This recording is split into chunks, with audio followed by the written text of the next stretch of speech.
आज पुनः अपन थोड़ी सी और आगे दोबारा रिवीजन भी कर लेते हैं, क्योंकि क्या है कि बार बार भूल भी जाता है। जितने बार हम इसको पढ़ेंगे उतनी बार थोड़ा सा ध्यान आएगा, स्मरण आएगा। ठीक है, तो डेफिनेशन क्लॉज में चलते हैं। Z3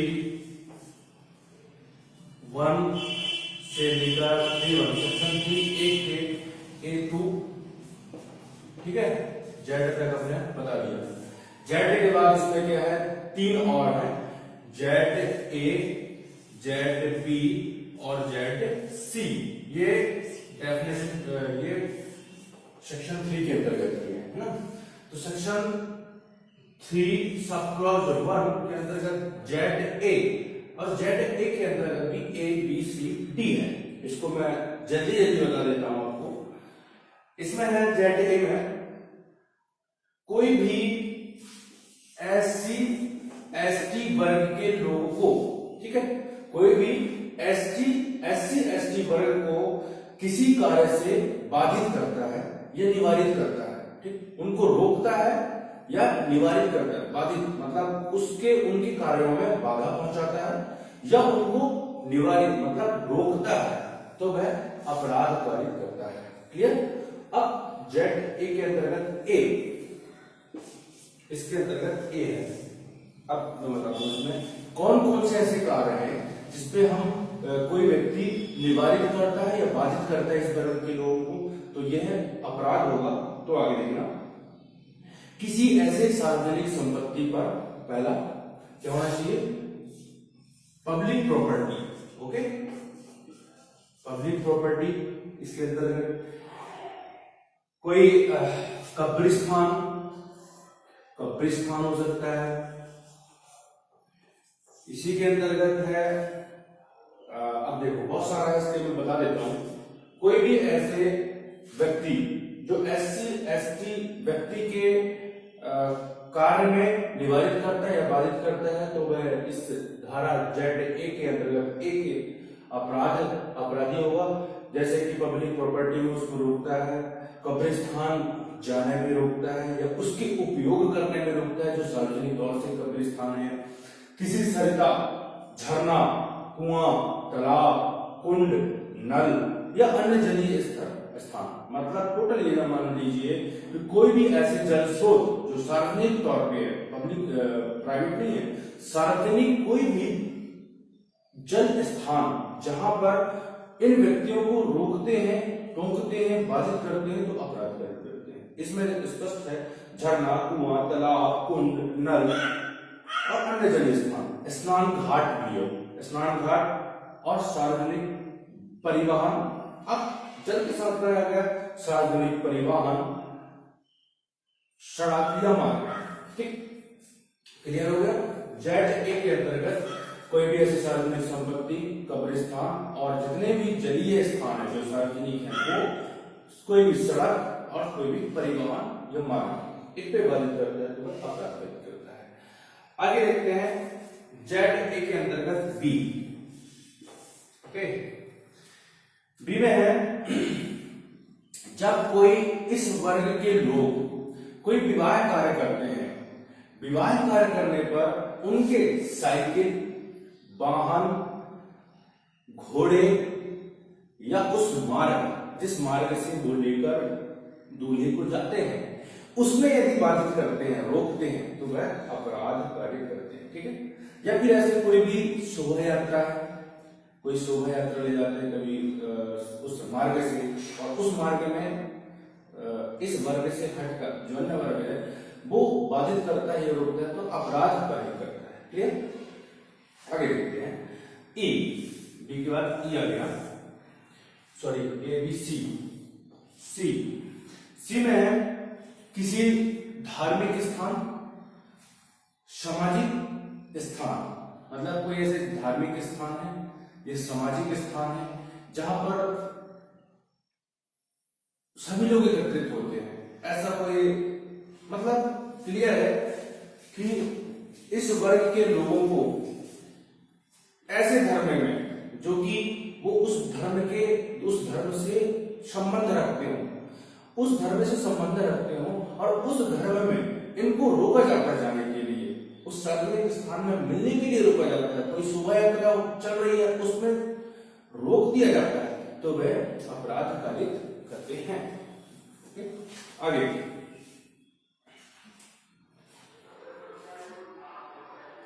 डी, डी है किसी, बहुत अच्छा है ये, इसको आप ध्यान में रखिएगा, ठीक है। डी में है किसी शैक्षणिक संस्था, अस्पताल, औषधालय, प्राथमिक स्वास्थ्य केंद्र, दुकान या लोक मनोरंजन या किसी अन्य लोक स्थान में प्रविष्ट होने या जनता के लिए खुले किसी स्थान में सार्वजनिक उपयोग के लिए अभिप्रेत कोई उपकरण या वस्तुएं। क्लियर है, इसमें भौतिक चीजों का बताया गया है। शैक्षणिक संस्थान, एजुकेशन सेंटर, पहला है एजुकेशन सेंटर, दूसरा है अस्पताल, हॉस्पिटल, औषधालय, प्राथमिक स्वास्थ्य केंद्र, दुकान या लोक मनोरंजन। ऐसा स्थान जैसे टॉकीज हो गया, मॉल हो गए, टॉकीज लोक स्थान है, वो प्राइवेट बनाया गया है, मान लें कि वो किसी ऑनर का होगा, किसी व्यक्ति का होगा, लेकिन वो सार्वजनिक तौर से मनोरंजन के लिए बनाया गया है।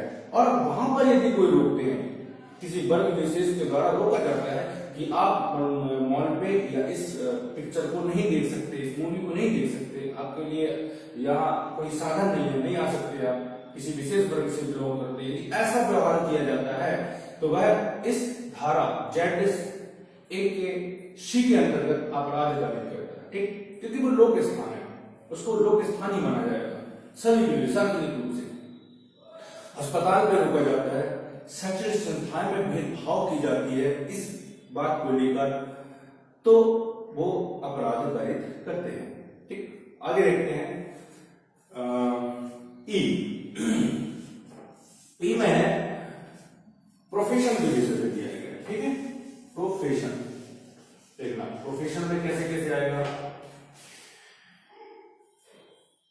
किसी व्यक्ति द्वारा इन व्यक्तियों के व्यवसाय पर व्यक्ति मतलब प्रोफेशनल जो कोई काम करते हैं उपजीविका के लिए, जीविका के लिए कोई व्यवसाय करते हैं, उन पे रोड़ा आते हैं, उन पे रोका जाता है, तो अपराध करते हैं, ठीक है। प्रोफेशन, कोई प्रोफेशन है या फिर व्यवसाय है, तो उन पे रोका जाता है, तो वे अपराध कार्य करते हैं। इसके तक आगे देखते हैं Z1 के बाद आता है Z2, जो कि अधिकांश तौर से Z2 में है 3-1 Z2, ओके। Z2 में है कोई ऐसे महिला जो इस वर्ग से बिलोंग करती है, अनुसूचित जाति और अनुसूचित जनजाति की कोई ऐसी महिला जिसको डायन समझते हैं या फिर उसको डायन भी कहते हैं, और ऐसा कोई मतलब उसको गलत दृष्टि से देखते हैं, मतलब जादू टोना की दृष्टि से देखते हैं कि वो जादू टोना करने वाली है या फिर डायन है, और इस तरीके से उस महिला के प्रति ऐसा कोई अभिकथन करता है, अभिकथन मतलब ऐसी कोई बातें करता है और लांछन लगाते हैं, धमकी देते हैं, तो वह, और इस बात के अभिकथन करने के बाद शारीरिक हानि पहुंचाना या मानसिक प्रताड़ना करना, तो वह अपराध कारित करता है, ठीक है। Z2 में किसी इस वर्ग की महिला को जादू टोना के माध्यम से, जादू टोना कहना कि जादू टोना जानती है, करती है, और डायन कहना, और इस बात का अभिकथन करने के बाद उसको मानसिक या शारीरिक प्रताड़ना करना अपराध है। Z में इन वर्ग के लोगों को सामाजिक आर्थिक बहिष्कार करना या उनको प्रताड़ना करना अपराध है, ठीक है। आगे इन सब जो ऊपर हमने जो पढ़ा 1 से लेके Z, ध्यान देना इस बात को, सेक्शन धारा 3 उपखंड 1 के अंतर्गत 1 से लेके Z और Z के बाद A to Z, Z से ZA, ZB, ZC, क्लियर। इनमें से इन धाराओं पर दिए गए कार्य यदि कोई व्यक्ति करता है जो इस वर्ग से हटकर है, तो उसको कम से कम इसको कहते हैं मिनिमम 6 मंथ की कारागार होगी और मैक्सिमम होगी 5 ईयर। ठीक है, ये ध्यान देना जरूरी है कि इस धारा 3 sub clause 1 section A to Z C इसके तहत कोई कार्य करता है तो वह कम से कम मिनिमम पनिशमेंट 6 मंथ होगी और मैक्सिमम 5 ईयर होगी। ठीक, आगे देखते हैं कि और ऐसे इनके बाद ऐसा कोई कौन सा ऐसा कार्य करता है जिसमें कि और पनिशमेंट होगा। तो आगे देखते हैं, पनिशमेंट दिया है स्पष्ट रूप से सेक्शन 3। ठीक, सेक्शन 3 हम पढ़ रहे थे 1, अब आता है सेक्शन 3 सब क्लॉज 2 के अंतर्गत 1। ठीक, इसमें ऐसा कोई व्यक्ति जो इस वर्ग से हटकर है, इस वर्ग का नहीं है, और वह ऐसा कथन करता है, मिथ्या साक्ष्य देता है, मिथ्या साक्ष्य देना या गढ़ना, मतलब कोई ऐसे मिथ्या गलत गवाही देता है या ऐसी कोई गलत गवाही गढ़ता है या बनाता है जिससे कि इस वर्ग के लोग, मतलब SC या ST वर्ग के लोग या व्यक्ति को मृत्युदंड मिल जाती है या आजीवन कारावास, तो वह भी जो व्यक्ति मिथ्या साक्ष्य देगा या गढ़ेगा उसको भी मृत्युदंड या आजीवन कारावास से दंडित होगा। समझ में आया? एक बार पुनः नहीं आया होगा। 3, 2, 1 इसके अंतर्गत यह है कि यदि कोई व्यक्ति ST SC में इतना जरूर ध्यान में रखना, ये सबसे ज्यादा इंपॉर्टेंट ध्यान में रखना कि यह SC ST एक्ट यह जनरल या OBC पे ही लगेगा। सीधी बात, यह कोई यदि चाहे व्यक्ति SC वर्ग का व्यक्ति चाहे कि मैं ST पे इसका लाभ ले लूं तो नहीं ले सकता, SC चाहेगा कि मैं SC पर इस अधिनियम का उपयोग कर लूं तो नहीं लगेगा। इन दोनों वर्ग से हटकर जो अन्य वर्ग है उसके द्वारा उन व्यक्तियों द्वारा कोई कार्य किए जाते हैं के प्रति इस तरीके के कार्य जो ऊपर लिखित है तो वह अपराध है। ठीक है, तो आगे चलते हैं 3 सब क्लॉज 2 1 के अंतर्गत कोई व्यक्ति जो इस वर्ग से हटकर है वह मिथ्या साक्ष्य देता है या मिथ्या साक्ष्य गढ़ता है। ठीक, देना और गढ़ना मतलब बनाता है, अलग अलग बिंदुओं पर बनाता है, जोड़ता है, तो या फिर देता है, उस दशा पर दे दिया तो इस वर्ग के व्यक्ति को मृत्युदंड मिल जाती है उसके साथ मिथ्या साक्ष्य देने से, गढ़ने से, या फिर उसको आजीवन कारावास हो जाती है मिथ्या साक्ष्य देने से। तो फिर जब पता चलता है कि हाँ उसने ऐसा किया था, गढ़ा था, गलत था, तो वह भी किससे होगा, वह भी मृत्युदंड या आजीवन कारावास से दंडित होगा, सेम पनिशमेंट होगा। ठीक, ओके, आगे 3 सब क्लॉज 2 के अंतर्गत 2 इसमें क्या है, इसमें भी पनिशमेंट दिया है। इसमें यह है, इसमें भी साक्ष्य का विषय है, मिथ्या साक्ष्य देना, मिथ्या साक्ष्य देना या गढ़ना। क्लियर? 1 में था कि मृत्युदंड जीवन कारावास से दंडित हो जाएगा, इसमें भी यह मिथ्या साक्ष्य देता है या गढ़ता है, लेकिन मिथ्या साक्ष्य देने और गढ़ने से इस व्यक्ति को या इस वर्ग के व्यक्ति को मात्र क्या होता है,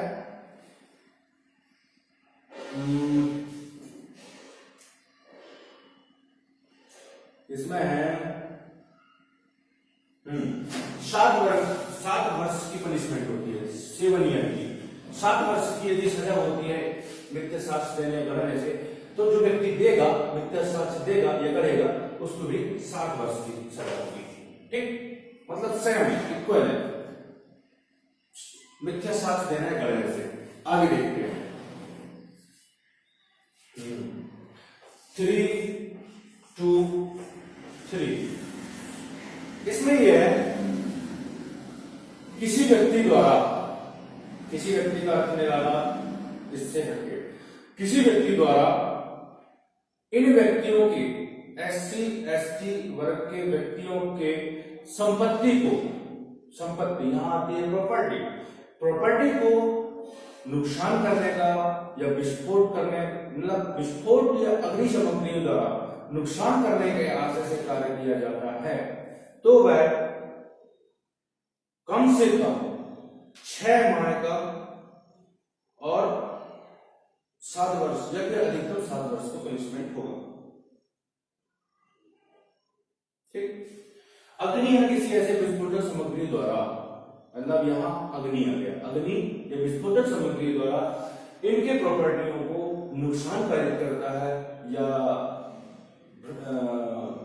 नुकसानकारित करता है या फिर ध्वस्त कर देता है, उस दशा पे कम से कम 6 महीने की सजा और अधिकतम 7 वर्ष की सजा होगी, साथ में जुर्माना भी होगा। ठीक, अब क्लियर। 321 में मिथ्या साक्ष्य के विषय है, जिसमें मृत्युदंड या जीवन कारावास।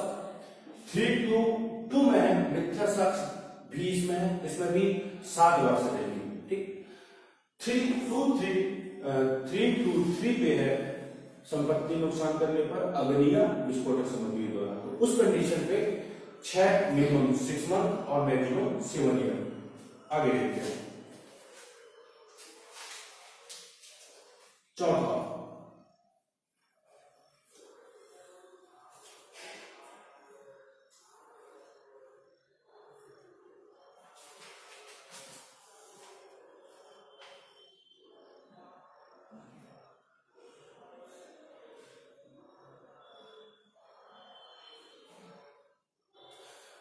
चौथा में है 324, मतलब सेक्शन में 3 है, उसके अंदर में सपोज 2 है, उसके अंदर 4। इसको पढ़ा के बताता हूं मैं। अग्नि या किसी विस्फोटक पदार्थ द्वारा, ठीक, अग्नि या किसी विस्फोटक पदार्थ द्वारा रिष्टि करेगा जिससे उसका आशय किसी ऐसे भवन को जो अनुसूचित जाति या अनुसूचित जनजाति के किसी सदस्य द्वारा साधारणतः पूजा के रूप में या मानव आवास के रूप में उपयोग में, संपत्ति के विरक्षा के लिए किसी स्थान के रूप में उपयोग किया जाता है, नष्ट करता है, वह यह जानता है कि उससे ऐसा होना संभव है, वह आजीवन कारावास से और जुर्माने से दंडित होगा। इसका मतलब सीधा है कि ऐसे कोई पूजा स्थान, इसमें है पूजा का स्थान या आवास, ठीक है, पूजा स्थान या मानव आवास, पूजा स्थान मानव आवास है और संपत्ति की अभिरक्षा करता है, ये संपत्ति भी है, उनकी रक्षा विरक्षा करता है, देखता सुनता है, उसको हम जानते हुए, अन्य व्यक्ति जानते हुए या यह संभाव्य करते हुए, मतलब प्रशंसित करते हुए कि वह उससे नुकसानकारित होगा। इससे अग्नि या विस्फोटक सामग्री द्वारा किसी ऐसे पूजा स्थान, इस वर्ग के व्यक्ति द्वारा निर्मित कोई ऐसा पूजा स्थान या फिर उनके मानव आवास या उनके संपत्ति जो वहां पे अभिरक्षा पे है, ये सब कुछ जानते हुए ऐसा अग्नि विस्फोटक सामग्री द्वारा दृष्टि कारित करता है, तो वह अपराध कारित करता है और इस अपराध का उसका दंड है आजीवन कारावास और जुर्माना भी। ठीक, आगे पांचवा में है भारतीय दंड संहिता, मतलब इंडियन पेनल कोड। कभी कल आ जाता है कि आईपीसी का फुल फॉर्म क्या है, आ जाता है, तो आईपीसी का फुल फॉर्म हो जाता है इंडियन पेनल कोड, जिसको हिंदी में कहते हैं भारतीय दंड संहिता 1860 के अधीन 10 वर्ष या उससे अधिक की अवधि की कारावास से दंडनीय कोई अपराध किसी व्यक्ति या संपत्ति के विरुद्ध यह जानते हुए करेगा कि ऐसा व्यक्ति अनुसूचित जाति या अनुसूचित जनजाति का सदस्य है या ऐसी संपत्ति ऐसे सदस्य की है, वह आजीवन कारावास से होगा, दंडित होगा। ठीक है, मतलब यहां थोड़ा सा चेंजेस है। क्या चेंजेस है कि ऐसा कोई व्यक्ति, पांचवा में थोड़ा पेन नहीं चल रहा, दूसरा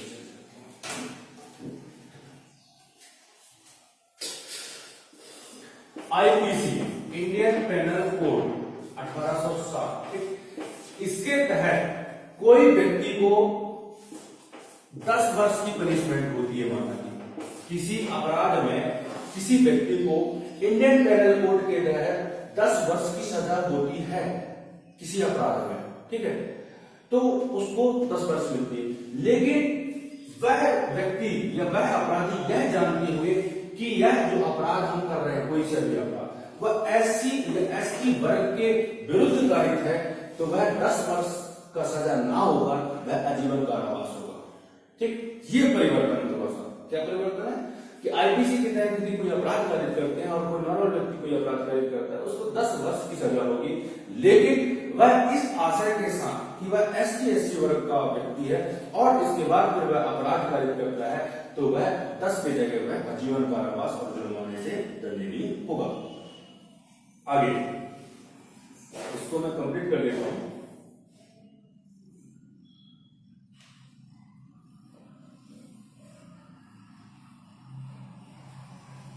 ठीक है, 5वां ए, इसका 5 अनुसूची में विनिर्दिष्ट कोई अपराध किसी व्यक्ति या संपत्ति के विरुद्ध यह जानते हुए करेगा कि ऐसा व्यक्ति अनुसूचित जाति या अनुसूचित जनजाति का सदस्य है या वह संपत्ति ऐसे सदस्य की है, वह ऐसे अपराधों के लिए भारतीय दंड संहिता के अधीन या यथा विनिर्दिष्ट दंड से दंडनीय होगा और जुर्माने से भी दंडनीय होगा।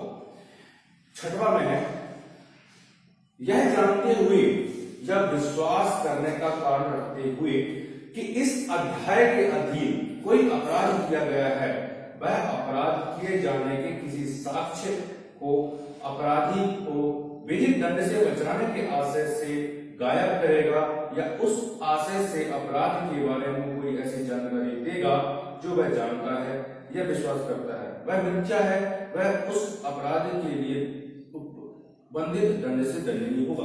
इसका अर्थ यह है 1 में कि एससी एसटी वर्ग के विरुद्ध किए गए ऐसे अपराध, कोई व्यक्ति इन वर्ग के विरुद्ध कोई अपराध कारित कर देता है और हम इस आशय के साथ जानते हैं कि हाँ उसने ऐसा अपराध करके आया है, ये छुपा है, अपराध करने के बाद हमारे पास छुपा है, यह जानते हुए हम उसको छुपाते हैं, लुका देते हैं, कहीं छोड़ आते हैं, उसकी सहयोग करते हैं, साक्ष्य को मिटाने का कोशिश करते हैं, तो वह ऐसे दंडित किया जाएगा जैसे उसने स्वयं अपराध किया है, सहयोगी के रूप में अपराध।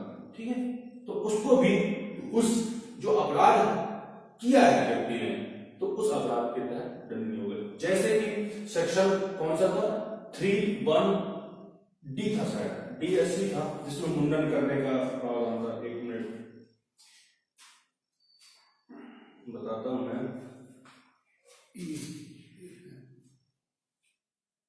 हाँ, ये है जिसमें किसी को मुंडन करके, किसी इस वर्ग के व्यक्ति को मुंडन करके घुमाना, चाली पूरना, मूंछ बनवा देना, ये चीजें। अब यदि कोई व्यक्ति किसी का मुंडन करवा देता है, मुंडन करवाने के बाद अब जिस नाई ने किया, जिस व्यक्ति ने किया, मुंडन कर दिया और उस बात को वह छुपाता है कि नहीं मैं तो नहीं किया हूं, और सहयोग करने लगा, करवाया किसी और व्यक्ति ने, जो किया वो उस बात को बताता नहीं है, छुपाता है कि मैं नहीं किया हूं, मैं नहीं किया, और मैं तमाम चीजें साक्ष्य को मिटाता है, सहयोग करता है जिसने करवाया है, तो वह भी उस अपराध का अपराधी होगा। आशा यही है कि जहां कहीं ऐसी बात ना हो, जहां कहीं ऐसी चीजें ना लिखी हुई साइड में, तो आईपीसी की तरफ लगाई जाएगी और उसका भी पनिशमेंट दिया जाएगा। आगे देखते हैं।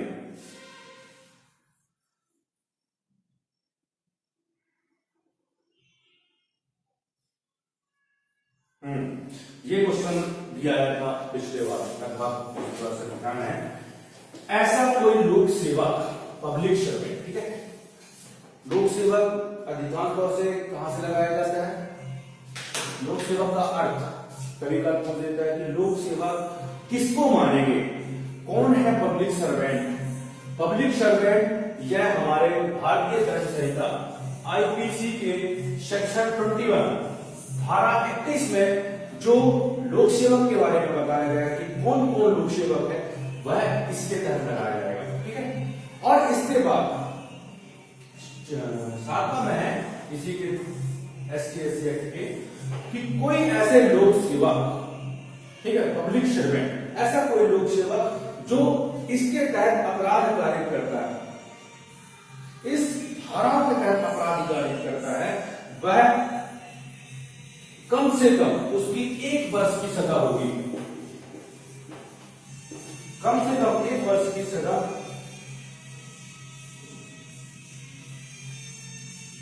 ठीक है, कम से कम 1 वर्ष की सजा होगी जो उस अपराध का दंडित, जो जिस अपराध करने का उसमें डिफाइन किया गया है। मतलब यह है, यदि कोई लोक सेवक भी है जानता है कि हाँ ये अपराध है और इसके करने से अपराध हो सकता है, तो वह भी 1 वर्ष की सजा के लिए सजा से दंडित किया जाएगा।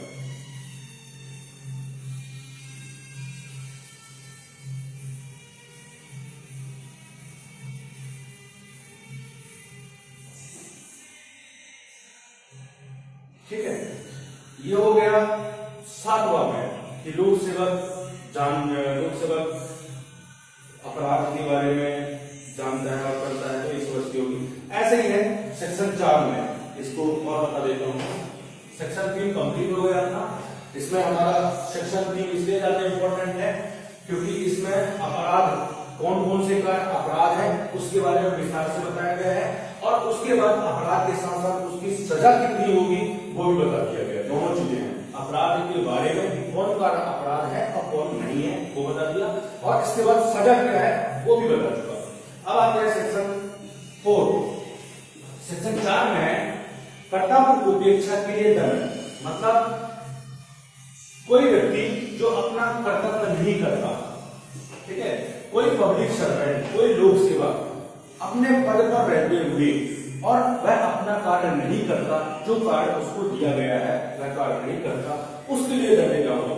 जब कोई व्यक्ति जो SC या ST वर्ग का नहीं है, जब कोई लोक सेवक SC या ST वर्ग का नहीं है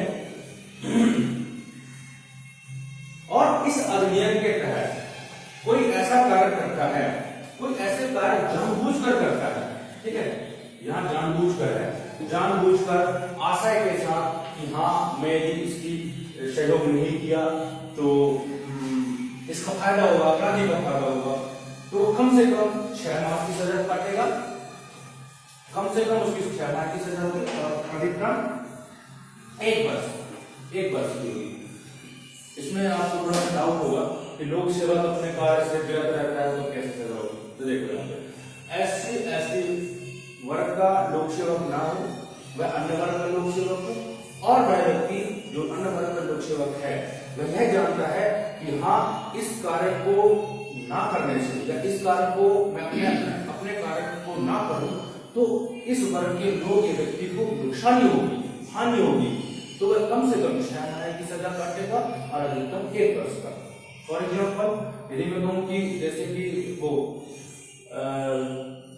एक मेडिकल है, ठीक, अस्पताल में कोई डॉक्टर है, अब डॉक्टर अपना कार्य, डॉक्टर माना कि वो जनरल है, जनरल डॉक्टर है, और वहां पर यदि कोई व्यक्ति आता है SC ST वर्ग का इलाज करवाने के लिए, और हमें हमारा हाथ से क्लियर दिखता है कि हाँ वो डॉक्टर जान गया कि हाँ ये इसके लिए इलाज नहीं करता, तो उससे जो व्यक्ति आया है उसका नुकसान हो जाएगा, उसका आशय क्लियर है कि नुकसान हो जाएगा और मैं इलाज ना करूं, तो वह इस धारा के तहत अपराध है, मतलब सेक्शन 4 के तहत उसको अपराध कार्य करता है, और उसको कम से कम, कोई डॉक्टर के लोक सेवक कहलाता है तो उसको कम से कम 6 माह की सजा होगी और अधिकतम 1 ईयर।